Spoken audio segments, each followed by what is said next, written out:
Myotonic dystrophy. Myotonic dystrophy అనేది ఒక muscle condition అన్నమాట. మజిల్ కండిషన్ అంటే కండరాలకు సంబంధించిన ఒక వ్యాధి. It's a myopathy. మయోపతి అంటే మయో అంటే మజిల్ అని, పతి అంటే పెథలాజికల్ కండిషన్, అంటే దానికి మజిల్ పెథాలజీ అంటారు. అంటే మజిల్కి సంబంధించిన వ్యాధి, కండరాలకు సంబంధించిన వ్యాధి అని అర్థం దానికి. ఇప్పుడు ఈ మయోటోనిక్ డిస్ట్రోఫీ అనేది ఒక రేర్ మజిల్ డిజీజ్ కండిషన్ అన్నమాట. ఈ వీడియో చూడండి. ఈ వీడియోలో ఫస్ట్ అతని 2 చేతులు మనం గట్టిగా పట్టుకున్న తర్వాత ఒక్కసారిగా తను వదిలేయమంటే తనకి చేతులు వంకరలు పోయాయి. ఈ వంకరలు ఎందుకు పోయాయంటే తనకి మయోటోనియా అనే ఒక కండిషన్ వచ్చిందనమాట. అంటే మయోటోనియా అంటే ఏంటంటే ఇంపేర్డ్ మజిల్ రిలాక్సేషన్ అని అర్థం. మనం ఫర్ సపోజ్ ఇట్లా గట్టిగా ఇట్లా పట్టుకున్నాం అనుకోండి, వదిలేయమంటే మనం ఈజీగా ఫాస్ట్గా వదిలేస్తాము. కానీ ఈ మయోటోనిక్ డిస్ట్రోఫీ పేషెంట్స్కి ఎట్లా ఉంటుంది అంటే ఇలా గట్టిగా పట్టుకున్న తర్వాత వాళ్ళని వదలమంటే వాళ్ళు ఇట్లా స్లోగా ఇలా వదులుతారనమాట. వాళ్ళకి ఏంటంటే మజిల్ రిలాక్సేషన్ అనేది ఫాస్ట్గా ఉండదు. ఇట్లా వదిలిన వెంటనే వాళ్ళకి ఏమవుతుంది, ఇట్లా వంకరలు కూడా పోతాయి అనమాట.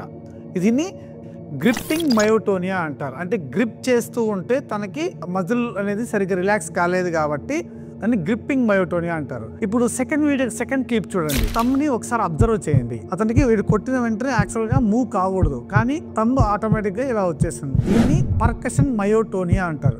నాలుక మీద కొట్టేదాన్ని కూడా మనం టంగ్ మయోటోనియా అంటారు. ఈ మయోటోనిక్ డిస్ట్రోఫీ అనేది ఆటోజోమల్ డామినెంట్ ఇన్హెరిటెన్స్ తో వచ్చింది. అంటే ఏంటంటే మనకి 4 fathers జనరేషన్స్ అనమాట. అంటే ఇప్పుడు ఒక పేషెంట్ ఉన్నారనుకోండి, మయోటోనిక్ డిస్ట్రోఫీ పేషెంట్ని మనం డయాగ్నోస్ చేసామనుకోండి, వాళ్ళ పేరెంట్స్ హిస్టరీ అడుగుతాం, తర్వాత వాళ్ళ పేరెంట్స్ హిస్టరీ అడుగుతాం. వాళ్ళ పేరెంట్స్లో ఖచ్చితంగా వాళ్ళ సక్సెసివ్ అట్లీస్ట్ 3 సక్సెసివ్ జనరేషన్స్ వచ్చిందనుకోండి, దాని ద్వారా అంటే నెక్స్ట్ వచ్చే జనరేషన్స్ కూడా వచ్చే అవకాశాలు చాలా చాలా ఎక్కువ ఉంటుంది.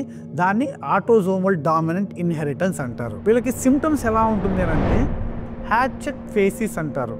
హ్యాచెట్ ఫేసిస్ అంటే ఏ థిన్ అన్ప్లెజెంట్ ఫేస్ అనమాట. అంటే ఒక డల్ లుకింగ్ ఫేస్తో ఉంటారు. వాళ్ళ ఫేస్ ఎట్లుంటుందంటే కొంచెం మూడీ ఫేస్ లాగా, అన్ప్లెజెంట్ అంటే చూడబుద్ధి కానట్టు ఫేస్ లాగా ఉంటుంది అనమాట వాళ్ళ ఫేస్. దీన్ని టెంపోరల్ మజిల్స్ అంటారు. ఈ టెంపోరల్ మజిల్స్ అనేది కూడా వాళ్ళకి వేస్టింగ్ ఉంటుంది. ఇంకోటి స్పీచ్ అబ్నార్మాలిటీ, వాళ్ళు మాటలు కూడా సరిగ్గా మాట్లాడలేకపోతారు అనమాట. ఇంకోటి వాళ్ళకి కంటిలో శుక్లాలు అనేది రావచ్చు. కార్డియాక్ కండక్షన్ డిఫెక్ట్స్ అంటారు అనమాట. అరిథ్మియాస్ అంటారు. అంటే హార్ట్ సరిగ్గా వాళ్ళకి పంపింగ్ అనేది సరిగ్గా ఉండదు అనమాట. ఎందుకంటే కండక్షన్ అనేది ఉంటేనే వాళ్ళకి పంపింగ్ అనేది కరెక్ట్గా ఉంటుంది. హార్ట్ రెగ్యులర్గా కొట్టుకోకుండా ఇర్రెగ్యులర్గా కొట్టుకోవడం అనేది జరుగుతుంది. ఇవి 2 టైప్స్ అండి. టైప్ 1 మయోటోనిక్ డిస్ట్రోఫీ, ఇంకోటి టైప్ 2 మయోటోనిక్ డిస్ట్రోఫీ. ఈ మయోటోనిక్ డిస్ట్రోఫీ అనేది ఏంటంటే ఒక ట్రైన్యూక్లియోటైడ్ రిపీట్ ఎక్స్పాన్షన్ డిజార్డర్ అంటారు. ట్రైన్యూక్లియోటైడ్ రిపీట్ అంటే CTG రిపీట్ ఎక్స్పాన్షన్ డిజార్డర్ అంటారు. అంటే మన బాడీలో జన్యు పదార్థం ఉంటుంది.